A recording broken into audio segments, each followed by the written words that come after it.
Yo, what's going on everybody? Welcome back to BTM TV. I'm doing an unboxing and hands-on review of the new DJI Avada. This is the Pro version, so it comes with the new DJI Goggles 2 plus the motion controller. Now, I have never flown a first-person view drone before, so this will all be brand new to me. If that's why you guys are here, to see just what it's like for a beginner to try this out, then you have found the right place. I will let you know I am a licensed drone pilot. I have the DJI Phantom 4 Pro, and I've used that for several years now, so I am familiar with drones and how they operate, but this will be the very first time that I ever try a first-person view drone.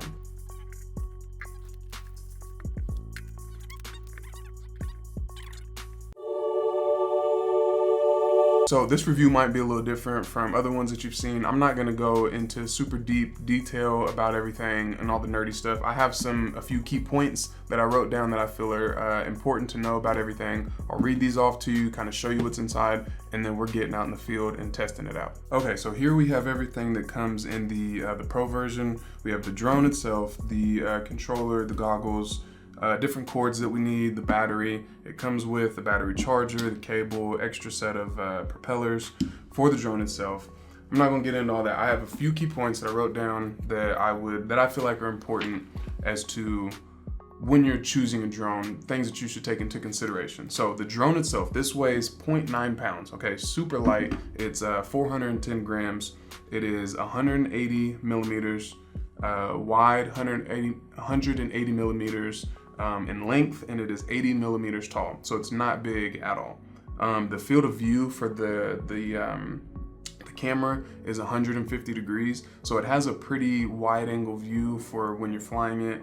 It shoots in 4K at 60 frames per second or at 2.7K at 120 frames per second. 2.7K is still high definition. It still is super good. Shoots 48 megapixels in the pictures. In the normal mode, it can go 18 miles an hour. In sport mode, it can go 31. I read somewhere that it said the top speed is 60 miles an hour. I don't know about that. That's pretty damn fast for a little drone, but hey, we'll test it out and see. There's a cool new feature on these that it's called turtle mode. So when you're flying the drone, say something bad happens and it crashes and it lands upside down, turtle mode activates the drone and flips it upside down so that it can fly again, which is pretty cool because you never know when you might accidentally hit something, or you don't really know where exactly it landed at and you can't find it.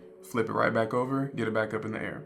The drone battery has 18 minutes of battery life. It says the goggles battery will last 110 minutes, so you can get several flights out of the goggles themselves if you have multiple batteries. And the handle, the controller, says the battery lasts up to 9 hours. The goggles, I've heard lots of good stuff about the goggles. In comparison to the previous ones, these have an OLED display, so it's a lot brighter, a lot cleaner look for through the drone. So that's super nice, just to have a better view as to when you're flying the drone, so you know, you can kind of better gauge distance when you're flying through stuff or around stuff, you know. The controller, to me, feels like it'd be like a Wii controller, you know, like one of the ones that you like action sports and stuff. There's a few different buttons on it.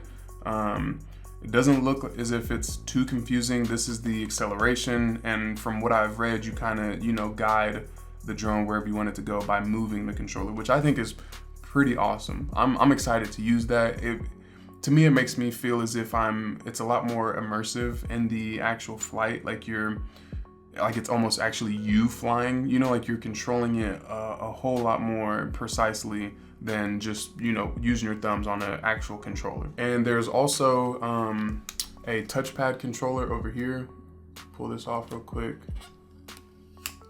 This little square right here is a touchpad, so it's kind of similar to like the Oculus goggles, how they have like a touchpad on the side and you can scroll left and right and you can tap it to click on something. That's how this works. But like I said, I'm done talking about all this. As a viewer, I want to see more in-action shots. I want to see how it actually flies, how someone can fly it. So we're done here. We're getting out to the field.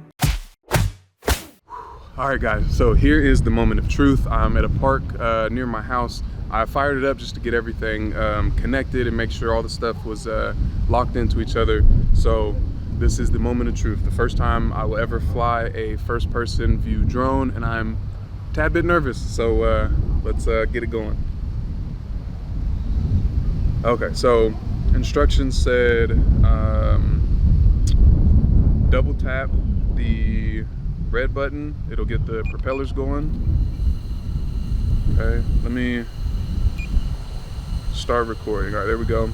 And then press and hold, it will hover. Okay. Ah, all right. Get a little acceleration.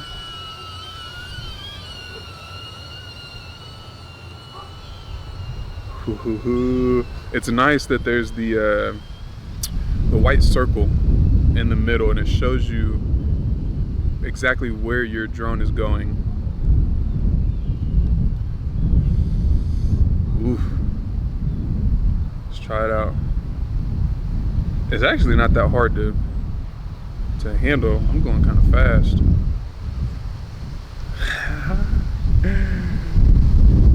Oh, I feel like I'm leaning with the drone. Like, I'm like swaying back and forth. I don't know if you guys can see it in the video. Let's do a little obstacles here. Can I do the dogs and weave in and out? Oh,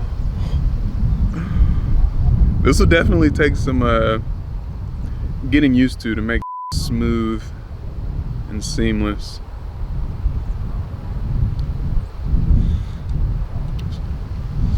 Oh God, you can see just how like jerky my movements are.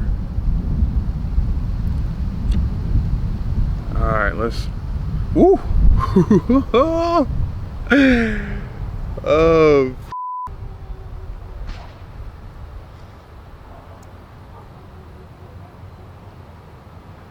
Oh, all right, I'm not going through those. Hold on.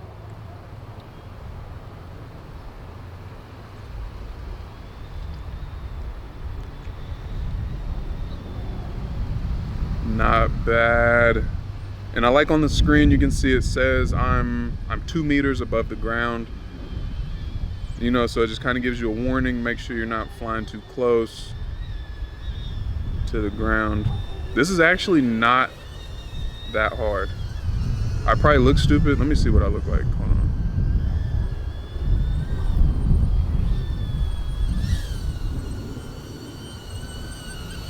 Oh, I look like an idiot. I'm just standing here talking to a camera. That's cool. So you can see as I'm doing the controls, I tilt the controller left to right. I don't move my hand left to right like that. That's not how it works. The controller has the sensor in it that reads which way you want to turn. Same for down and up. You move the controller, not your arm. That's not gonna get you what you want. Just give it a little acceleration. This trigger on the back.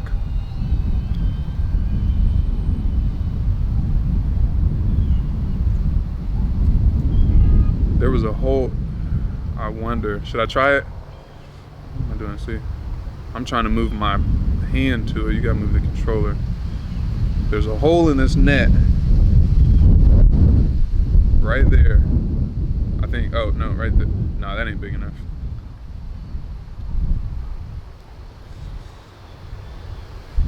We're going to outer space, guys.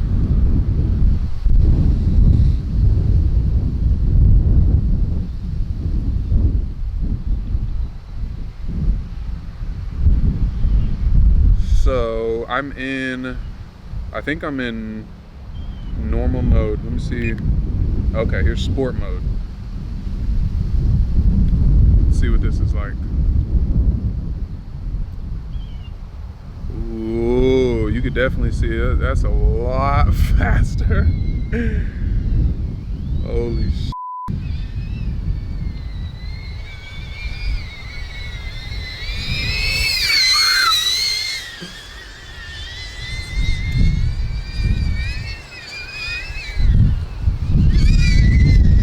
Oh God, this is This will make you dizzy. This sport mode is ridiculous though. Okay, that's a little fast for me. Back. So normal and sport are the two modes you can get with the button on the controller. All right, let's bring this on home. And then to land it, you just press and hold the same button that you took off with, and it will do auto land on its own. Boom. So not too bad. It's definitely, I can tell it's gonna take some practice to get smooth turns and like the up and down, because this is very touchy with your movements with it. So in order to get professional looking videos, you're gonna have to get a lot of practice with this, I can already tell.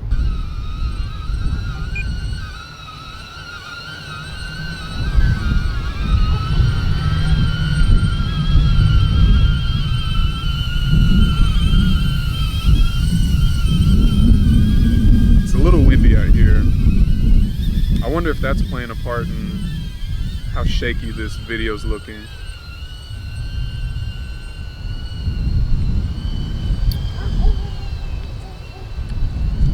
Test out some limits real quick. Well, not limits, I'm not gonna go too high. I am at 60 meters. See, it's telling me high wind velocity.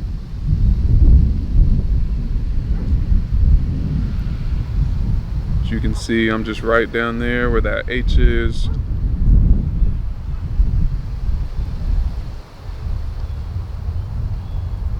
Alright, I don't like the high wind velocity. Let me take this back down a little bit.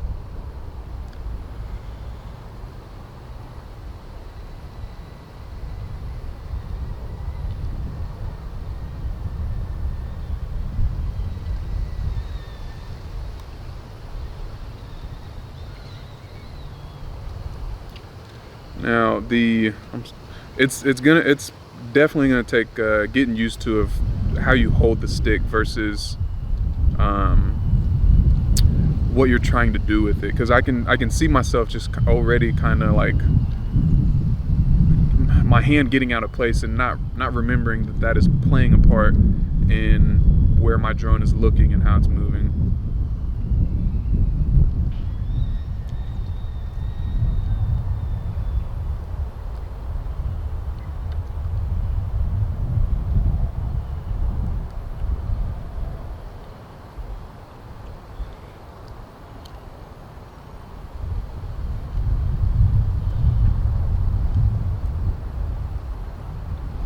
Ooh.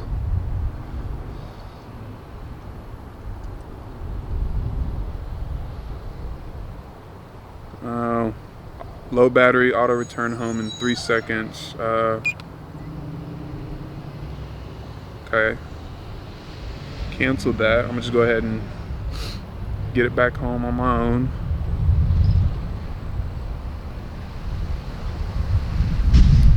Oh. Oh fuck. This is scary.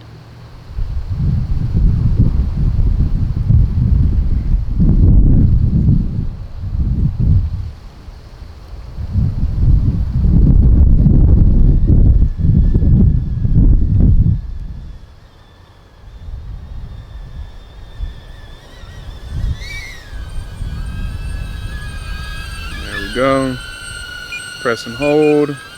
Auto land in progress. And there's my baby right there. All right, so I'm gonna go ahead and pack all this stuff up and head back home. Okay, so I'm back at the house and I now have my very first FPV drone flight under my belt, and I have to say it is amazing. I absolutely love this. It is so much fun. It feels like a video game as you're flying. It's very immersive. So I'm gonna do 5 cons and 5 pros to the DJI Avada. So I'll start with the cons. Con number 1, the battery life.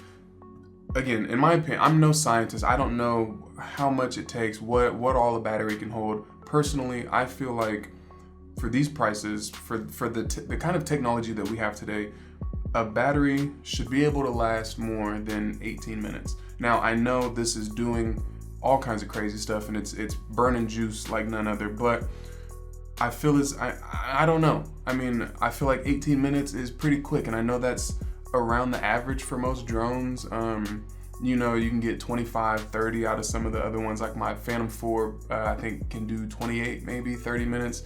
And that all depends on how much you're using it and the kind of stress you're putting it through. I understand all that, but that is a con for me, is the battery life. Which leads me into con number 2, the battery prices.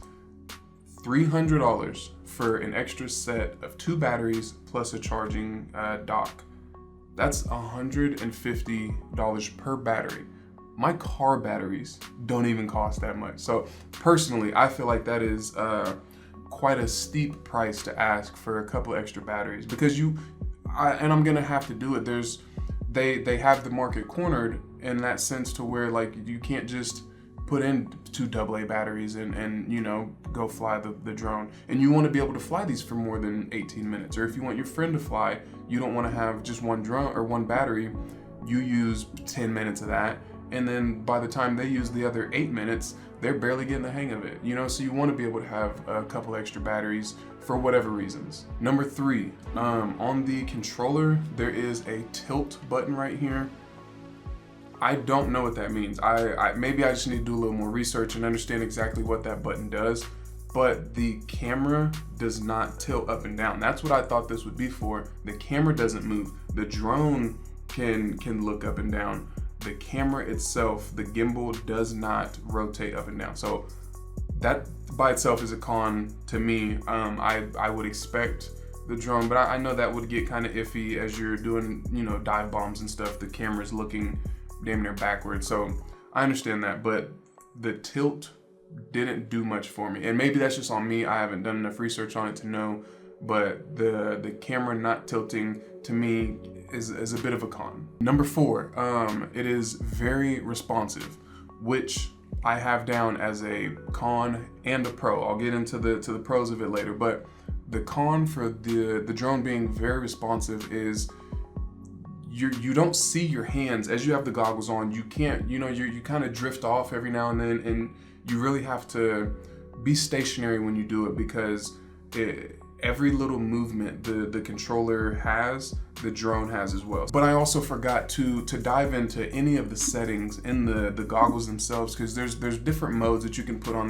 Which I forgot, which would probably help with that tilt. It's called Horizon Steady. And again, I didn't get into it, but from the videos I've seen, it keeps your drone at a level horizon. Like you could tell in my videos, it was kind of rocking back and forth. I'm pretty sure that setting keeps your drone steady. So I'll have to dive into more of that, but the responsiveness of the drone is good and bad for reasons that I'm sure you can understand. And con number 5, it might just be my face. I don't know, my sister always says I have a big head. The drones don't fit, or not the drones, the goggles don't fit very snug onto my face. And maybe that's something that I can get like from a third party, something to keep, you know, all the extra light out and just help with the visuals. The screen is beautiful.